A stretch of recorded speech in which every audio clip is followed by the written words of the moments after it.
Yves Candebord dit ce qu'il pense vraiment de Cyril Lignac et dénonce l'ego surdimensionné des jeunes chefs.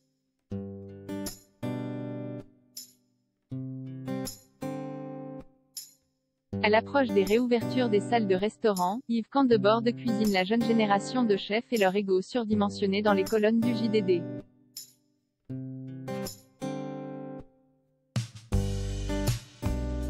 Beau contre-exemple, Cyril Lignac est épargné.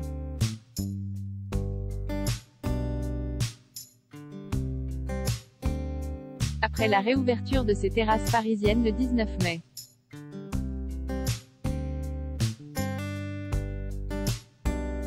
Yves Candebord pourra de nouveau cuisiner pour les clients de sa brasserie du Comptoir, à Odéon, dans le 6e arrondissement de Paris dès le 9 juin prochain.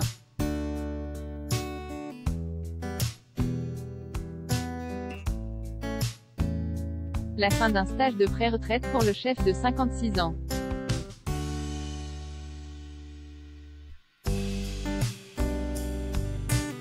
L'heure de la véritable retraite n'a pas encore sonné, mais la relève semble déjà assurée par la nouvelle génération.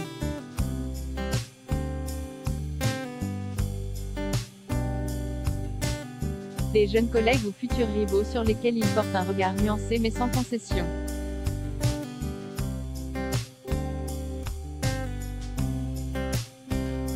La starification des cuisiniers a d'abord été positive, car elle a montré que les métiers de bouche étaient respectables.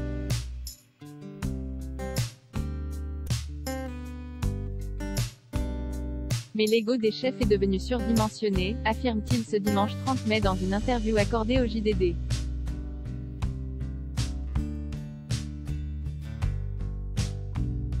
Quand on vous dit toute la journée que vous êtes le meilleur, vous finissez par le croire et vous ne savez plus écouter.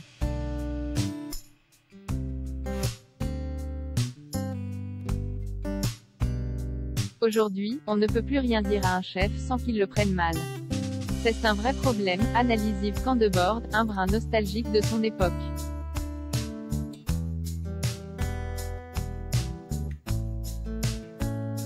Il prend toutefois soin de ne pas mettre tout le monde dans le même panier, épargnant notamment Cyril Lignac.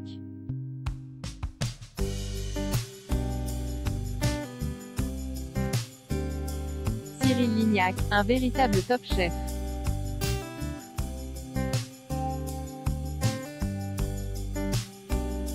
Il y a de beaux contre-exemples, Cyril Lignac a été le plus starisé de tous, mais sa carrière est magnifique.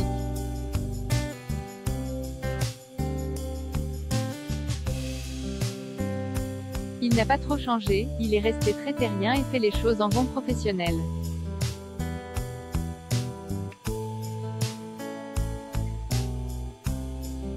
Juge le cuisinier dans Elle hebdomadaire au sujet du chef présentateur incontournable de M6.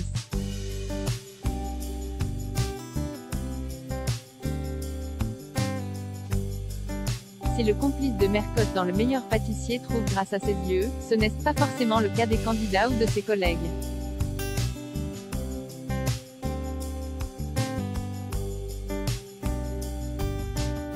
Le côté négatif des émissions s'active à la sortie, les jeunes chefs entrent dans la communication pure et dure.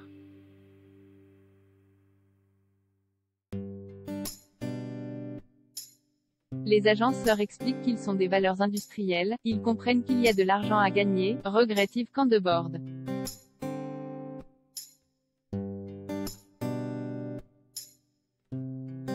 Les communicants les brossent dans le sens du poil et, pour qu'ils plaisent à tout le monde, lissent leur langage.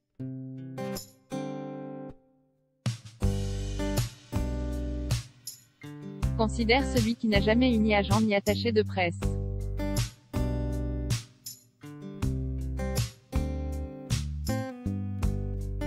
Je me fous des recommandations, je suis comme je suis, je ne veux pas devenir quelqu'un d'autre, ajoute le chef cuisinier.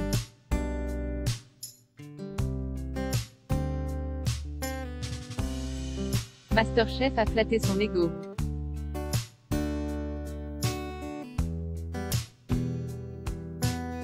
En revanche, il lui est déjà arrivé de céder à la tentation de la télévision, comme lorsqu'il a accepté d'intégrer le jury de Masterchef sur TF1 entre 2010 et 2014.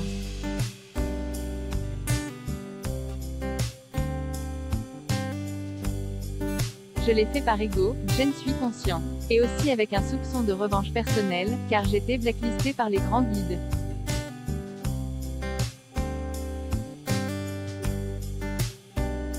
Pour qui la bistronomie n'était pas de la gastronomie, reconnaît le cuisinier dans les colonnes du JDD.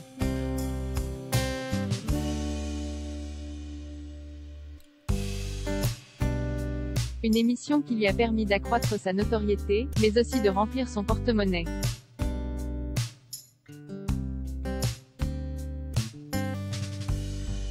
Dans Elle Instant de luxe sur Non-Stop People en septembre 2020, il avait confié qu'il touchait un salaire indécent, représentant beaucoup d'argent.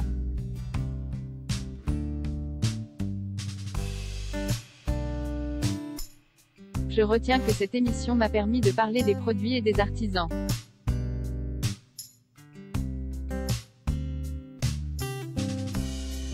À une heure de grande écoute et de rencontrer des gens aussi passionnés que moi mais qui cuisinaient différemment.